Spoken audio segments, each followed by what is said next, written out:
Les idées des cégétistes, si j'ose accoler ces deux mots, sont simples. Total ne nous accorde que 8%, vengeons-nous sur les Français.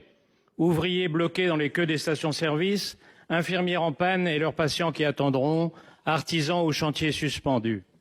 Le syndicalisme trash, c'est ça.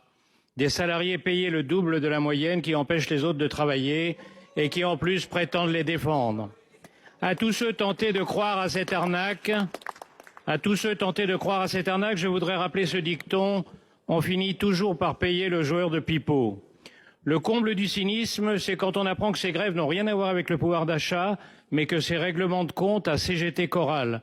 Les durs de la Fédéchimie, mécontents que Martinez, fidèle à sa conception de la démocratie, ait nommé tout seul sa successeur qu'il trouve trop molle, déclenchent la grève pour le déstabiliser.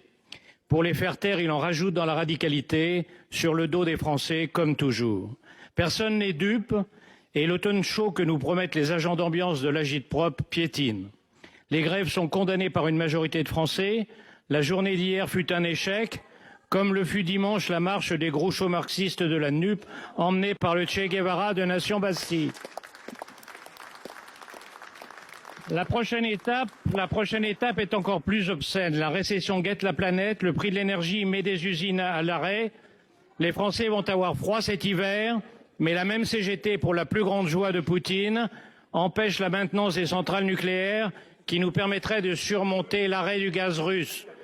Madame la Première ministre, vous avez commencé de prendre les réquisitions qui s'imposent. Pouvez-vous nous assurer que vous poursuivrez toutes les mesures nécessaires pour que 90 personnes